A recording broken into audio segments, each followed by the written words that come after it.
আজ নৃসিংহ অবতার সম্বন্ধে আপনাদের সামনে কিছু বক্তব্য রাখব।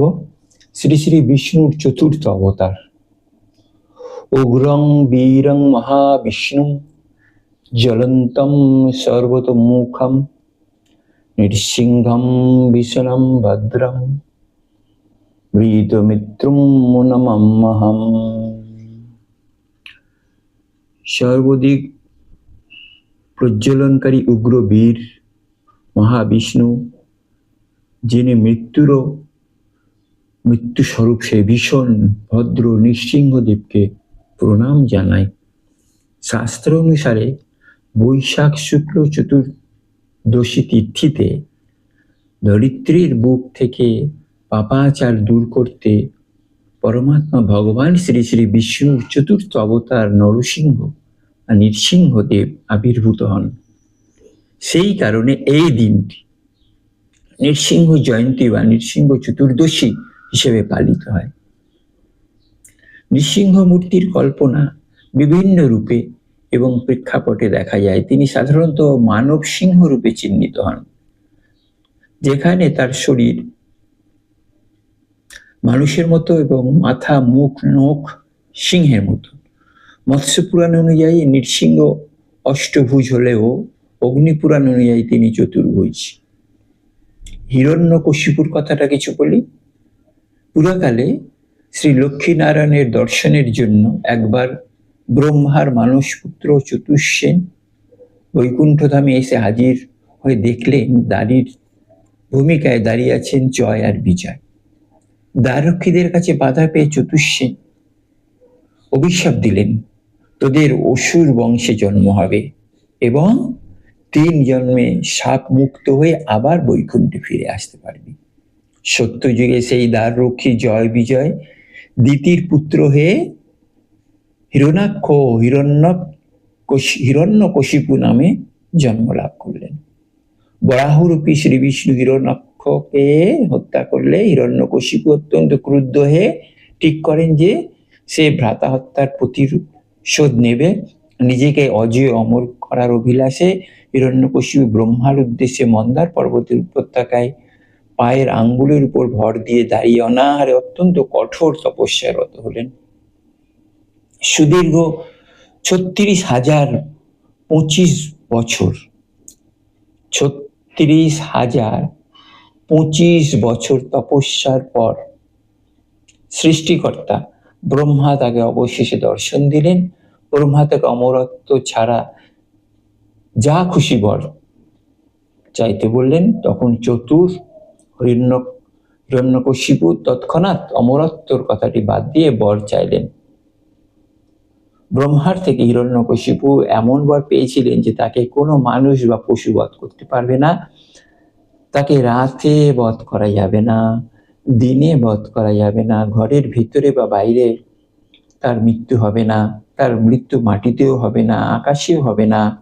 তাকে কোনো অস্ত্র দিয়ে বধ করা যাবে না বা খালি হাতেও বধ করা যাবে না। এইভাবে বর পেয়ে হিরণ্যকশিপু আরো শক্তিশালী ওঠে এবং অত্যাচার শুরু করে। অহংকারী হিরণ্যকশিপু নিজেকে ভগবানের পংক্তিতে বসিয়ে ধরিত্রীতে ঈশ্বরের আরাধনা নিষিদ্ধ ঘোষণা করেন।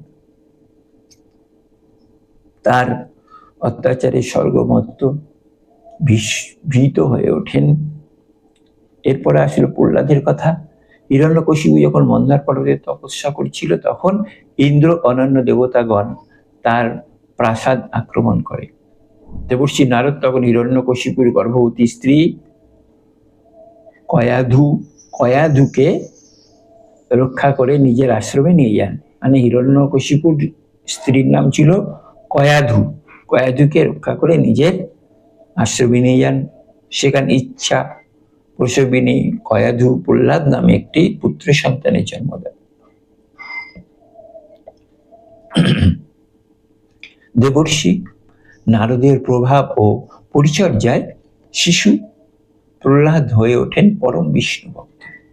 পরবর্তীকালে বরপ্রাপ্ত হিরণ্যকশিপু 4 সন্তানের মধ্যে ছোট প্রহ্লাদকে দৈত্যগুরু শুক্রাচার্যের 2 পুত্র ষণ্ড ও অর্ঘ্যকের কাছে দানবীয় শিক্ষা লাভ করতে পাঠিয়ে দেন। কিন্তু প্রহ্লাদ বিষ্ণুর ভজনেই মত্ত থাকতেন। বেগতিক দেখে প্রহ্লাদকে প্রথমে প্রলোভন দিয়ে পরে ভয় দেখিয়ে বিষ্ণুর পূজা থেকে বিরত করার চেষ্টা করে হিরণ্যকশিপু।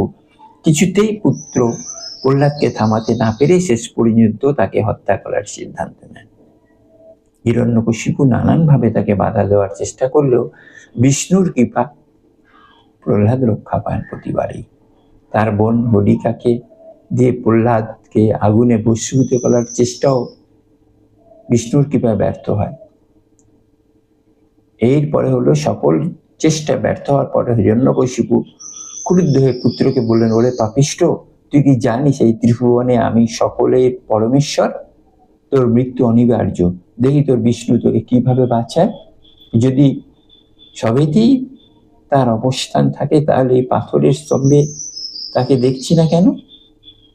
প্রহ্লাদ ধীর কণ্ঠে জবাব দিলেন, পিতা, শ্রী বিষ্ণু সবেতেই বিরাজমান, অতএব এই স্তম্ভেও তিনি বর্তমান। এই কথা শোনা মাত্রই ক্রোধে বশীভূত হিরণ্যকশিপু সজোরে সামনের পাথরের স্তম্ভে আঘাত করল। তখনই অতি ভীষণ শব্দে থামের ভেতর থেকে আবির্ভূত হন নৃসিংহ অবতার, যার অর্ধেক নর এবং অর্ধেক পশুর মানে সিংহের।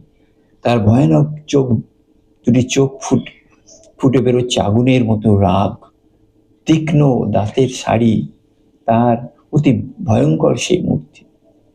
এমন বিকট রূপী নরসিংহের মূর্তি দেখে হিরণ্যকশিপু ভাবলেন, মহা মায়াবী হরি এইভাবে তার বিনাশ করতে চাইছে। ক্রোধে উন্মত্ত হয়ে গদা ঘোরাতে ঘোরাতে হিরণ্যকশিপু ছুটে এসে নরসিংহকে বধ করার উদ্যত যেই হলো, নরসিংহ বিকট হাসিতে পেটে পড়লেন। তখন ছিল গোধূলি বেলা, অর্থাৎ দিনও নয় রাতও নয়। সভার দরজায় চৌকাঠে হিরণ্যকশিপু এনে ফেলেন নৃসিংহ, অর্থাৎ ঘরেও নয় বাইরেও নয়, চৌকাঠে। সেখানে নিজের উরুর উপর তাকে উপুর করে সিংহের থাবা দিয়ে হিরণ্যকশিপুর বুক চিরে ফেলেন নৃসিংহ অবতার। এইভাবে মাটিতেও নয়, শূন্যেও নয়, খালি হাতেও নয়, অস্ত্র দিয়েও নয়, পিতামহ ব্রহ্মার বরের শর্ত মেনেই হিরণ্যকশিপুকে বধ করলেন নরসিংহ অবতার। তখনও তিনি ক্রোধে উন্মত্ত সিংহাসনে এসে বসেছেন। সেই ভয়ঙ্কর মুখ ও চেহারা দেখে কেউ তার সামনে যেতে সাহস করলো না। আর হিরণ্যকশিপু। আকাশ থেকে পুষ্পবৃষ্টি হলো, অপ্সরা ও গন্ধর্বরা নাচ গানের মাধ্যমে তাকে সন্তুষ্ট করার চেষ্টা করলেন। তা সত্ত্বেও তার আর প্রশমিত হলো না। তার ক্রোধে সারা বিশ্ব ধ্বংস হতে লাগলো। এই পরিস্থিতিতে সমস্ত ভগবান মিলে তার ক্রোধ শান্ত করতে মহাদেবের কাছে গিয়ে প্রার্থনা করলেন। মহাদেব সর্বপ্রথম বীরভদ্রকে পাঠালেন তাকে শান্ত করার জন্য, কিন্তু নৃসিংহদেবের ক্রোধের কাছে বীরভদ্র পরাজিত হলো। তখন মহাদেব স্বয়ং সর্বেশ্বর অবতার নিলেন। শিবের এই অবতারকে সরব অবতার বলা হয়। এই অবতারে মানুষ, পাখি ও বাঘের সমাবেশ ছিল। সর্বেশ্বর অবতারের তিনি ভগবান নৃসিংহদেবের ক্রোধ শান্ত করার চেষ্টা করলেন, কিন্তু পারলেন না। এরপর ভগবান নৃসিংহদেব ও সর্বেশ্বর অবতারের মধ্যে 18 দিন ধরে যুদ্ধ চলতে লাগলো, কিন্তু এই যুদ্ধের কোনো শেষ ছিল না। এরপর তিনি ব্রহ্মার আজ্ঞায় ভক্ত প্রহ্লাদ পায়ে পায়ে এগিয়ে এলেন নৃসিংহদেবের কাছে এবং মাটিতে পড়ে তার পা স্পর্শ করলেন। নৃসিংহদেবের সমস্ত ক্রোধ দূর হয়ে গেল। শাস্ত্র, তান্ত্রিক ও বৈষ্ণব সহ বিভিন্ন সম্প্রদায়ের আরাধ্য ভগবান শ্রী নৃসিংহদেব। তিনি বিভিন্ন সম্প্রদায় তাদের নিজ নিজ উদ্দেশ্য সাধনের জন্য যুগে যুগে নৃসিংহদেবের আরাধনা করে চলেছেন।